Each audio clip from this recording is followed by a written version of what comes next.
월드인 네 번째 에피소드 시작할게요.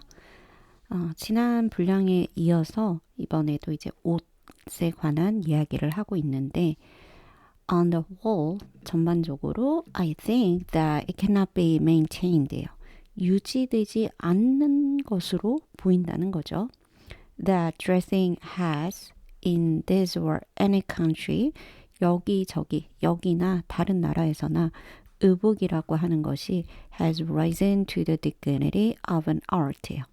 자, 의복이 이러한 경지, 예술의 어떤 존엄성에 이르는 그 구간까지는 risen, 올라가지 못한 것으로 보인다. At present, men make shift to wear what they can get.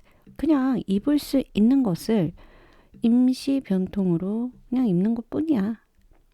Like shipwrecked sailors, 난파선이죠. shipwrecked, 난파선의 그 선원들이 they put on what they can find on the beach예요. 해변가에서 얻을 수 있는 것을 그냥 입는 거나 뭐 다름없지.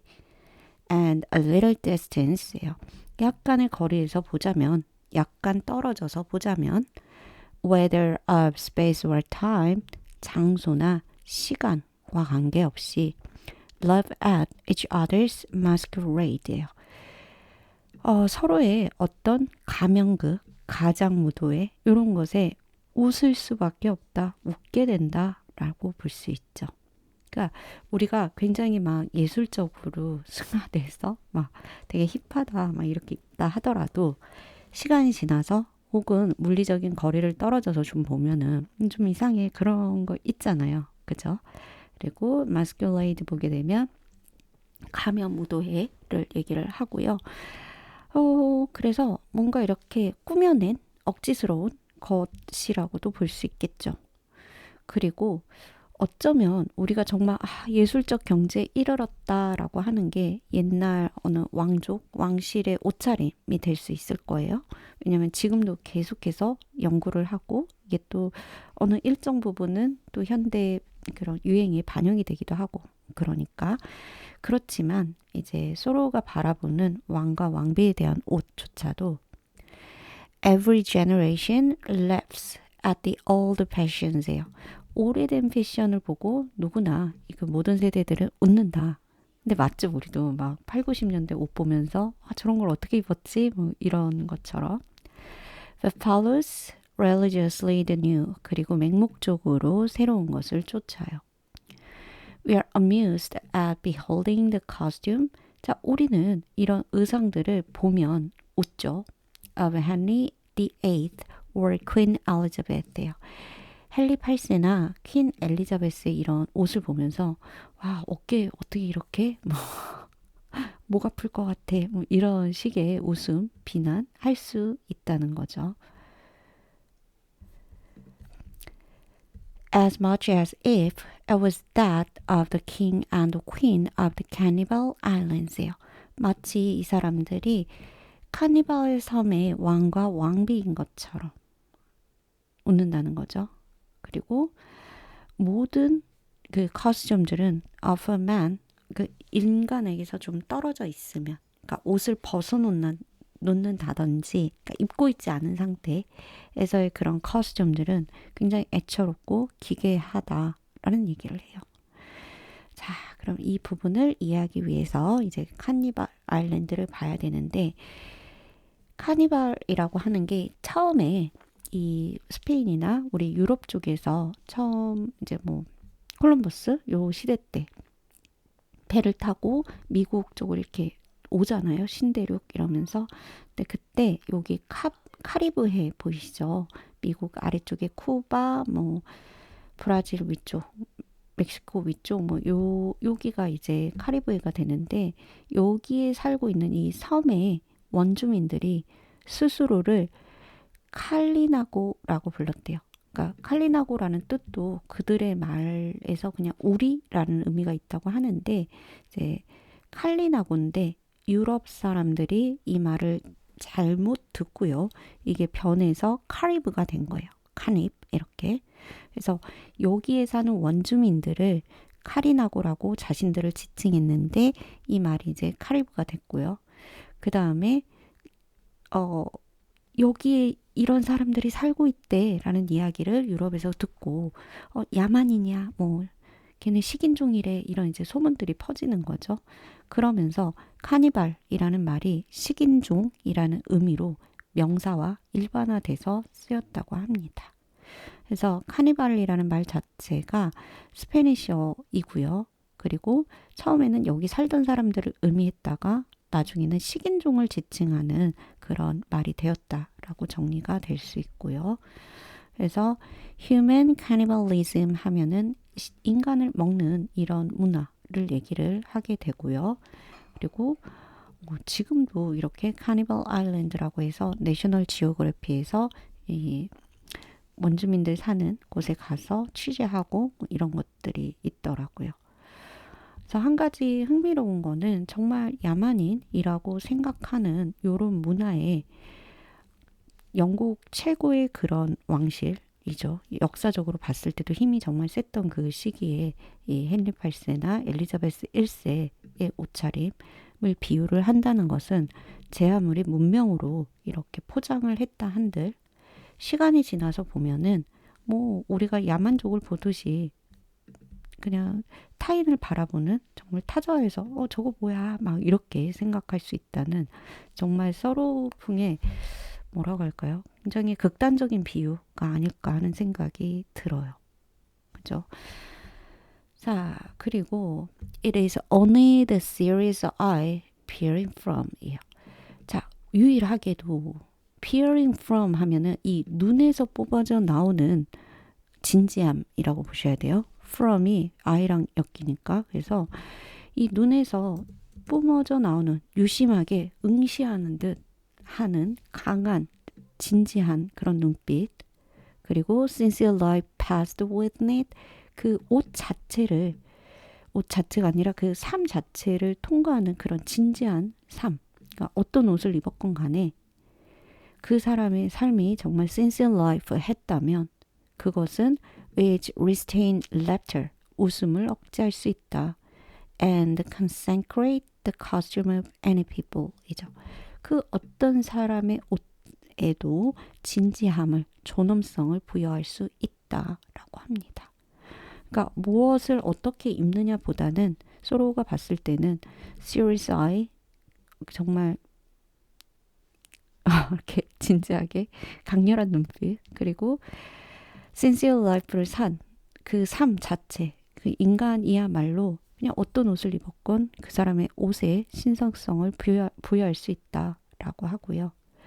Let Harlequin be taken with the feet of the colic 이라고 해서 할로퀸이라는 사람이 나오죠. 할로퀸이 이제 그런 복통, 배 아파서 그런 발작의 상태가 되었다고 가정을 해보자. And his trappings will have to serve that mood too. 그 할로퀸의 trappings, 그런 과시적인 장식적인 옷차림 요소들을 또 반드시 이 배 아픈 발작의 상태에 기여해야 된다. 그러니까 그런 분위기를 뽐내하지 않겠어? 라는 의미죠. 그래서 할로퀸 보게 되면은요, 요 사람입니다. 네. 마치 삐에로를 연상시키는 이렇게 가면 쓰고 있고 굉장히 웃긴 옷을 입고 있는데 재미있는 게 제가 앞에서 판타롱 설명을 해드렸어요. 판타롱 바지 얘기를 하면서 이제 코메리아 델레 아트라고 하는 이탈리아에서 16세기에 있었던 굉장히 유명했던 연극인데 이 할로퀸도 여기 연극에 나오더라고요. 그러니까 판타롱 그리고 할로퀸 전부 이 소로우가 굉장히 치밀하게 계산을 해서 이런 인물들을 가지고 왔구나라는 생각이 들어요. 그래서 판타롱은 굉장히 이제 부자, 주인, 굉장히 그런 인물이고 이 할로퀸 같은 경우는 하인인데 재빠르고 교활하고 뭐 기민해서 웃음을 만들어서 권위를 무너뜨리는 인물이라고 하더라고요. 그래서 여기 보이시는 이런 장신꽃들, 뭐 굉장히 화려한 옷차림 이런 것들이 만약에 얘가 정말 아파요. 아프면은 이런 과시적인 요소들도 이제 이런 분위기에 적합하게 흘러가야 되지 않겠어? 맞춰져야 되지 않겠어? 옷차림 역시도 뭐 이런 얘기죠. 그리고 할로퀸 보게 되면은 그래서 이런 미술 작품들도 있더라고요. 그리고 또 하나 재밌는 건 이 할로퀸 옆에 보시면 이 하얀 옷 입은 사람, 이 사람도 또 다른 하인인데요. 이 하인이 바로 삐에로라고 해요. 그래서 우리가 현대에 알고 있는 삐에로가 이 연극에서 나왔더라고요. 그리고 이 삐에로는 할로퀸과는 달리 굉장히 순진하고 수동적인 인물. 그래서 나중에는 우리가 잘 알다시피 뭐 눈물을 흘리면서도 웃고 있는 그런 화장을 하고 있는 그런 삐에로가 나오게 되는 거죠. 그래서 이제 이런 거 보면 미술관 가면 더 잘 보일 것 같다 뭐 이런 생각이 들고요. 여튼 이렇게 이런 삐에로와는 또 다른 대조적인 이 할로퀸이라고 하는 인물 보여주고 있고요. 그리고 when the soldier is hit by a cannonball, 자 폭탄에 군인이 맞아요. 그래서 전사하는 거죠. 전쟁 중에. 그렇게 됐을 때는 rags are as becoming as purple이에요.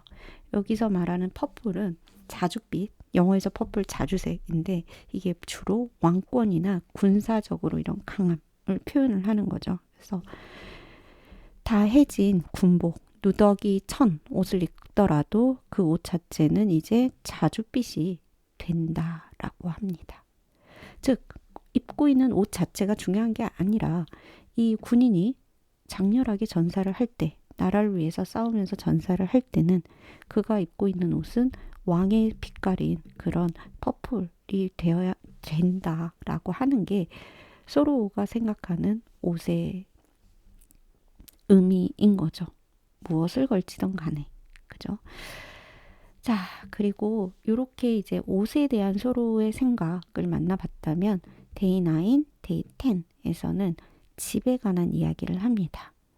이제 집을 보게 되면은 in the large towns and cities, 큰 타운과 도시에서 well civilization especially prevails예요. 문명이 이렇게 지배하는 곳에, 우세하는 곳에 the number of those who own a shelter, 자, 집을 소유하고 집이라기보다는 쉘터, 쉬는 공간, 거주지를 소유한 사람들이 is very small fraction of the whole이에요. 전체에서 굉장히 비율이 적대요. The rest pay an annual tax예요. 보통 이제 집에 살기 위해서 내는 돈은 렌트잖아요. 렌트피인데 희한하게 이제 텍스를 썼더라고요. 근데 텍스의 의미를 생각해 보면 우리가 꼭 내야 하는 돈, 무조건 내는 돈이잖아요. 그래서 렌트 대신에 텍스라는 단어를 일부러 쓴 것 같다는 생각이 들고, 그리고 for this outside garment of all이에요. 모든 것에 근데 집이라고 하는 것을 우리는 굉장히 막 안식적, 막 중요하게 생각을 하지만 소로우가 봤을 때는 그저 outside garment의 한 요소임에 뭐 다름없다라고 보는 거죠. 그러니까 앞에서 뭐 원주민들의 집이라든지 집이 원래 가지는 역할은 그냥 춥고 뭐 이럴 때 들어가서 있는 것뿐이야 잖아요. 그래서 어찌 보면 또 다른 형태의 옷처럼 그냥 우리를 보호해주는 방어일 뿐이지 방패일 뿐이지 그게 큰 의미는 없는 것으로 이렇게 비유를 하고 있어요.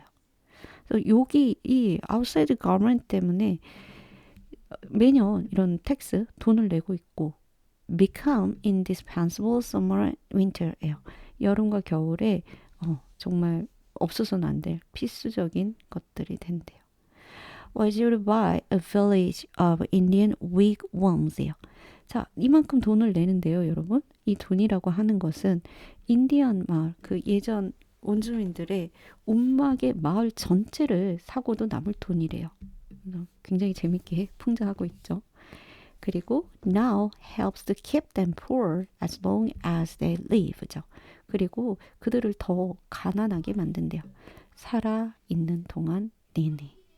그래서 이거를 현대적인 시선으로 해석을 해보자면은 우리도 사실 막 대출 30년 대출 빌려가지고 집 사잖아요. 뭐 집의 가치가 상승한다라는 믿음으로 이제 그렇게 사는데 어찌 생각해 보면 그 많은 대출을 받아서 30년 동안 내고 있기 때문에 계속해서 가난함을 유지할 수밖에 없다.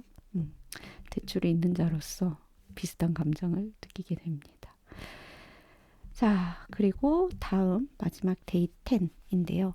여기서는 이제 farmer가 집을 갖게 됐어요. 농사꾼이 갖게 됐는데 he may not be the richer but the poorer for it 예요. 자, 뭐뭐 때문에 집 때문에 오히려 부자가 됐다기보다는 더 가난해진다. 질지도 모른다. may not 굉장히 약하게 말을 하죠. 그리고 it be the house that has got him 이요.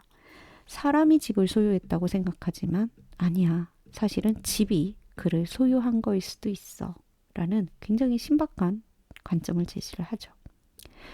As I understand it, 내가 이해하기로는 그래서 이 소로우 책이 굉장히 재미있는 게 뭐냐면 여러분 이 소로우가 자기의 현대 그 사람들이 가진 일반적인 의견에 맞서는 새로운 의견을 제시하면서도 그것을 강하게 얘기하진 않아요. 그래서 중간중간 보면은 as I understand it, 내가 이해하기로는 이렇게 좀 돌려서 약하게 좀 말을 하거든요. 그래서 이런 포인트들을 영어로 보실 때 꼭 체크하시면 좋을 것 같아요. 여기도 may라고 이럴지도 몰라. 내 보기엔 이런 것 같아 라고 이렇게 돌려서 좀 말을 하고 있다 보시면 좋고요. That was a valid objection. 타당한 반대 의견이래요. Urged by Momus인데 모머스에 의해서 제기가 되어진 타당한 의견인데 자 어떤 의견이냐면 against the house which Minerva made인데 미네르바는 이제 뭐죠? 로마 신화에서는 그리스 신화 아테네를 미네르바라고 불렀고요. 그래서 아테네 여신, 지혜 여신이죠. 지혜 여신이 만든 이 집. 그래서 얼마나 완벽하고 좋겠어요. 근데 이 집에 대해서 모모스가 반대 의견을 제시를 합니다. 뭐라고 하냐면 She had not made it movable. 집을 움직일 수 없게 만들어서 by which means 그래서 bad neighborhood might be avoided. 나쁜 이웃을 피할 수 없게 되었다라고 굉장히 재밌는 얘기를 하죠. 그래서 생각해 보니까 맞다. 이사 들어가서 위층 아래층 복불복이잖아요. 그래서 재밌다 이런 생각이 좀 들었고요. 끝으로 우리 모모스 보게 되면은 모모스는 여기 가운데에 있는 인물인데 그러니까 신에 대해서 신의 크리에이션에 대해서 창조물에 대해서 이렇게 크리티사이즈 하는 게 지금 이 장면이에요. 그래서 모모스의 역할 자체가 굉장히 비판하는 그런 인물로 보여지고 여기 보시면은 주로 미술 작품에서 이렇게 가면을 들고 있어요. 그래서 저는 얘가 가면을 쓰나 했는데 그게 아니라 누군가의 가면을 벗겨내는 역할을 하는 게 바로 이 모모스입니다. 재밌지 않나요? 그래서 잘못된 부분을 꼬집고 이렇게 가면 뒤에 숨겨진 뭔가를 찾아내는 그런 역할을 했던 게 이 모모스라고 하니까 지금 소로가 계속 뭐 옷에 대해서도 그렇고요. 이 옷이라고 하는 겉껍질 안에 들어있는 인간 본연의 모습을 자꾸 우리가 찾아야 된다라고 얘기를 하는 것처럼 이 모모스 역시도 가면, 겉껍질 안에 숨겨진 어떤 본질은 무엇인가를 꿰뚫어 보는 사람이었을 수 있겠다라는 생각이 들어요. 자, 이렇게 해서 우리 데이 10까지 만나봤고요. 굉장히 어찌 보면 지금 시선에서 말도 안 돼 라고 할 수 있지만 또 한편으로는 소로우처럼 생각해 볼 수도 있겠다 라고 보시면 상당히 재밌는 작품이 아닐까 합니다. 네, 데이 10까지 열심히 달려온 여러분 잘하셨어요. 다음에 또 뵙겠습니다.